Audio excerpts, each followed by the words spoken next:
MSG. You're probably in one of two camps. One, it's the devil's poison and you should never touch it. It's going to destroy your health. It's going to destroy your family. You're going to be robbed blind. Don't touch the menacing, life-robbing MSG. Menacing, life-robbing black ice.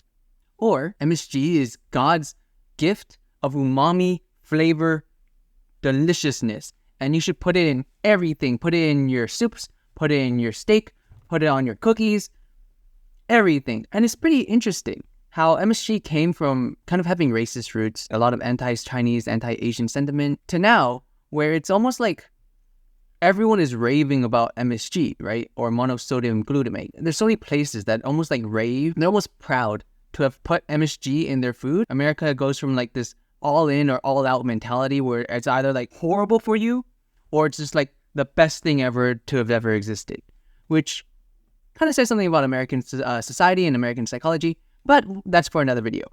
This video is about MSG. MSG went from being just completely hated to completely loved and cherished. Obviously, complete hatred towards it and complete like fear towards it is completely unwarranted.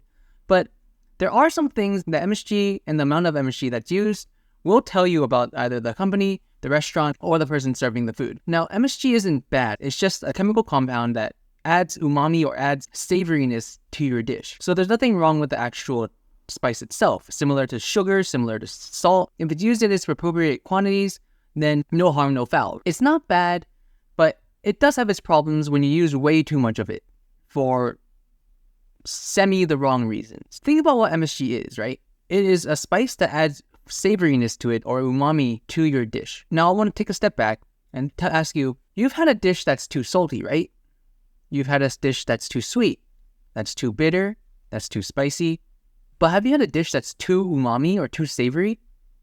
Probably never heard of that before, right? That's not possible. Too umami? What does that mean? So what are the usual sources of umami? That'd be like meat, like chicken, pork, beef, or it could be like certain vegetables, right? Tomatoes, mushrooms. Those things all have umami, right? It could also be like sauces, right? And soy sauce and maybe like oyster sauce, hoisin sauce, Worcestershire. Those are all sources of umami, not to mention MSG, of course. But most of those sources aren't significant sources of sodium, which is a factor in monosodium glutamate. When I say sodium, most people think, oh, sodium like sodium chloride, like table salt. So whenever I taste sodium, it has to be salty, right? So it can't be, MSG isn't necessarily salty, it's just umami. Well, I mean, sodium itself isn't actually, you shouldn't really taste sodium, right? And there's actually a lot of foods that have a lot of sodium in it that you don't know.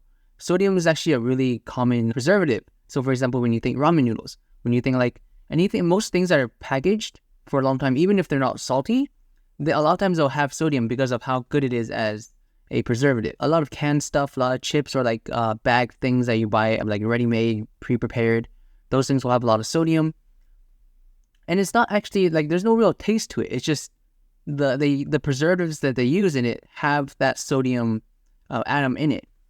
And sodium isn't bad, right? Sodium, you need sodium to survive. But specifically in the States, how abundant sodium is almost alarming. Sodium does really well with storing water and like holding water. That's why like when you eat a lot of salty stuff, you'll feel like puffed up. You feel bloated. Your body is literally retaining water. So if MSG is just a good flavoring compound for savoriness, and like sodium isn't bad for you, so what's wrong with it? So it's neither the sodium nor the flavor nor whatever, nor MSG itself that's bad, but it's kind of representative of what you're getting in the specific meal. MSG is used a lot of times, not just as a flavor enhancer, but almost as a crutch in a lot of cuisines. And then I just want to let you know. So remember when I said that you can't have too umami? Too umami is just really good, right? Even more umami, wow, sugoi, right? Like too umami is equally as delicious as umami, if not better. But when all your umami has that sodium compound in it, right? You might feel bloated, you just feel kind of uncomfortable, you feel really thirsty. Although those things aren't necessarily bad, it speaks to the ingredients and the quality of ingredients and the amount of quality ingredients inside the dish that you're being prepared. Because it adds umami, MSG can now substitute or replace completely foods like mushrooms, meats, all the more expensive ingredients like the fresh things, and then they'll just replace that with a cheaper alternative. Let's say some type of filler, like some type of like flour or like cornstarch. So for example, let's say you have a dumpling and it has meats and it has mushrooms and it has some other like umami flavor. So what MSG allows you to do is rather than using all those expensive ingredients, the meat, the mushrooms, the seafood, whatever, you can get rid of some of that stuff and then instead fill it with cornstarch or some type of filler and then mix that with MSG so that you still have that umami flavor. You still have like the size of it because you basically just replaced your volume of expensive ingredients with just cornstarch, with just flour, and then you added the MSG to add back that flavor. So basically now the restaurant was able to just skimp out on the ingredients and then you wouldn't really notice because the flavor is still there. It's not a bland piece of crap and it's equally big, right? But then they just replaced all the good ingredients with just flour and MSG.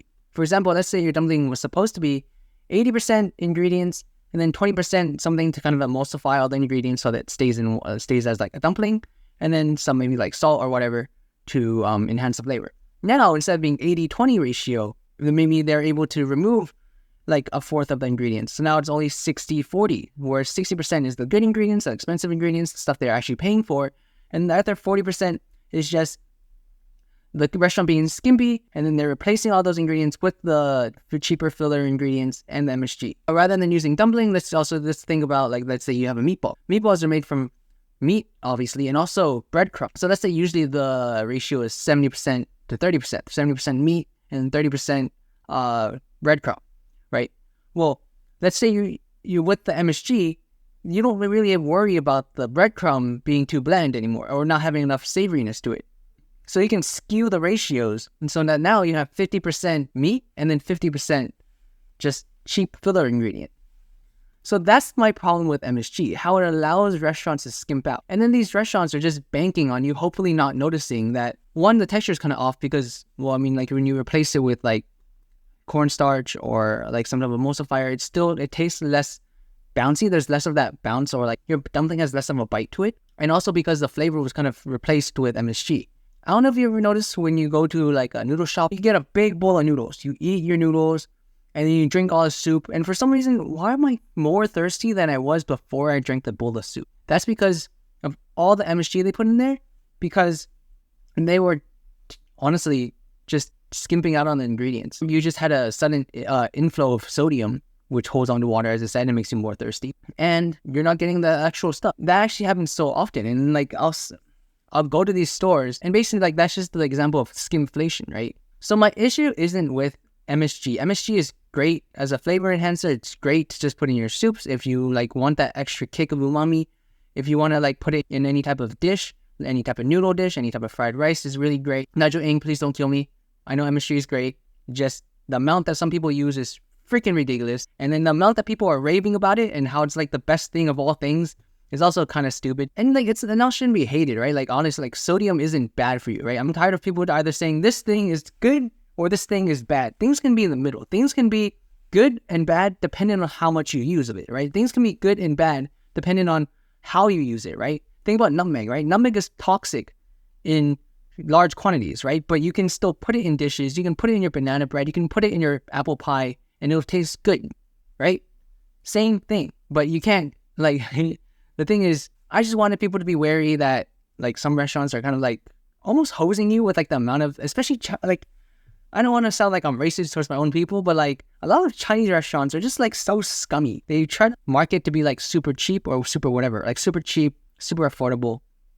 But you're getting such worse ingredients. So there's two things to look out for when you're evaluating a dish for whether or not there's a lot of MSG in it. It's one, after you eat the meal, how thirsty are you? Are you like super thirsty or super parched? When you think of like a 24-hour slow cooked pho broth, and then you compare that to MSG soup, which is equally flavorful, but you won't be as thirsty when you have that bone broth as if you would be if you had just the MSG soup. So just kind of evaluate, did I have to drink a lot of water because I had that noodle soup? That's one way to evaluate. Another way is when you're eating like solid foods, right? Even if it's really big, you bite into it, right? Like, is there a bite back? If there's a bite back, that's good. That means that if it's like chewy, right? But then if your teeth kind of sink into it, like it's almost like a cake, then like that's also just like filler. And then they're just putting so much like flour, so much cornstarch into it. And then some emulsifiers to make it like actually stay coherent or stay cohesive. Is that the word? Stay together. Long story short, go ahead, use your MSG however you want. MSG is great, right? It's just be careful when you're going out. Don't get scammed and pay too much money for what is actually just cheaper ingredients, because that happens so often at so many Chinese restaurants specifically that I've been to. I'm in the Bay, so I guess near the Bay area specifically. I guess I can't speak specifically for like other places, but maybe you can. And like you can definitely tell. Those are my thoughts on MSG, whether it's good, whether it's bad. That's up to you to decide. In my opinion, as I said, just to kind of reiterate, is it can be good, it can be bad. It just shows how many actual quality ingredients you're using inside your dish as well. And I think that it's important to know. Don't get scammed. Don't pay like top dollar for like trash ingredients, trash things, right? Look out for this and decide whether or not you're getting ripped off, right? Yeah. What are your thoughts on MSG? Do you cook with it? Let me know down below in the comments. Have a good one. Bye bye.